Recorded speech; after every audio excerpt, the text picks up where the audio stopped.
Japan में खौफनाक भूत प्रेतों की कहानियों का खजाना है, लेकिन यह कहानी खास तौर पर खौफनाक है। आज का विषय है कुचिसाके ओन्ना, एक कटे मुंह वाली महिला, एक ऐसी अर्बन लीजेंड जिसने जापान में अपना खौफ फैला रखा था। यह बात है 1970 से 1980 की, जब जापान में डर का माहौल था। डर एक ऐसी चीज का जो है या नहीं पता नहीं। डर एक ऐसी चीज का जो दिखाई देने में तो बहुत सुंदर थी, लेकिन उसके द्वारा दी गई मौत बहुत खौफनाक हुआ करती थी। डर उसका जिससे जापान के लोग डरते थे। आज हम बात करेंगे कुचिसाके ओन्ना के बारे में। जापान के सुनसान रास्तों में कुचिसाके ओन्ना चेहरे पर सर्जिकल मास्क पहने ज्यादातर बच्चों को अपना शिकार बनाती थी। उसका चेहरा सर्जिकल मास्क से ढका होता था और वह बच्चों के पास आकर पूछती है, क्या मैं सुंदर दिखाई देती हूँ?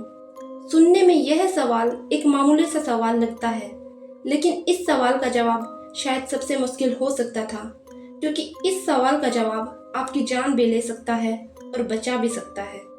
लेकिन इस सवाल का कोई सही जवाब नहीं था, क्योंकि जब कोई इस सवाल का जवाब ना में देता तो कुचिसाके कैंची से उस पर वार करती थी और उसे मार देती थी, और अगर जवाब हाँ में दिया तो वो अपना सर्जिकल मास्क उतार देती थी और अपना डरावना और बेहद जख्मी चेहरा दिखा देती थी। उसका चेहरा दो हिस्सों में बटा होता था, मानो किसी ने उसके चेहरे को पूरी तरह से चीर दिया हो, और फिर से वो अपना सवाल दोहराती थी, क्या मैं अब भी सुंदर दिखाई देती हूँ? कुचिसाके का डरावना चेहरा देखने के बाद अगर कोई उसके सवालों का जवाब ना में देता तो वो उसे मार देती, और हाँ में देता तो भी कुचिसाके अपनी कैंची से जवाब देने वाले के चेहरे पर भी अपने जैसा घाव बना देती थी, जिससे लोगों की मौत हो जाती थी। जापान में 1970 के पूरे दशक में इस खौफनाक बला की दहशत थी। दहशत इतनी कि लोग अपने बच्चों को घर से बाहर नहीं जाने देते थे, और तो और लोगों ने अपने बच्चों को स्कूल भेजना भी बंद कर दिया था। कुचिसाके के शिकार बने बच्चों और कुछ अन्य लोगों की खबरों से वहां के अखबार भरे रहते थे। ऐसे बहुत से लोग थे जिन्होंने यह दावा भी किया था कि उन्होंने कुचिसाके ओन्ना नाम की आत्मा को देखा है। उन दिनों इस खतरनाक चलती फिरती मौत की दहशत इतनी ज्यादा बढ़ चुकी थी कि जापान सरकार को स्कूली छात्रों को पुलिस प्रोटेक्शन देनी पड़ी ताकि बच्चे बेखौफ स्कूल आ जा सके। लेकिन फिर भी कुचिसाके ओन्ना ने अनेकों बच्चों को अपना शिकार बनाया। लेकिन वो ऐसा क्यों करती थी?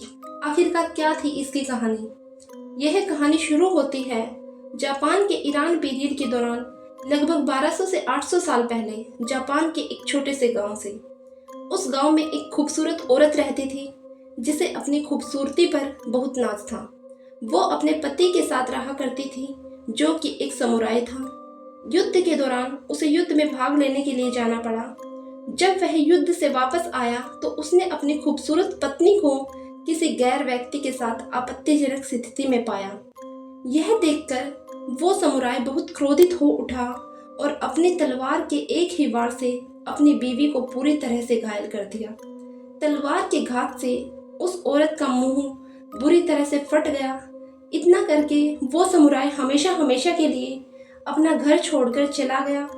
समुराई की तलवार के घात ने उस औरत के सुंदर चेहरे को एक बेहद भद्दी और डरावनी समाइल जैसा घाव बना दिया था। जब उस औरत ने अपने चेहरे का यह हाल देखा, तब उसे महसूस हुआ कि जिस खूबसूरती पर उसे नाज था, वह चेहरा अब बेहद डरावना दिखाई देता है। वो खूबसूरत औरत मर गई और लोगों को लगा कि यह कहानी यहीं खत्म हो गई।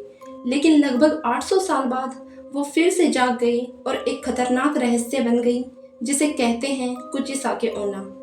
आज भी जापान के कई लोगों का मानना है कि कुचिसाके ओन्ना आज भी जापान की सुनसान गलियों में घूम रही है, अपने अगले शिकार की तलाश में।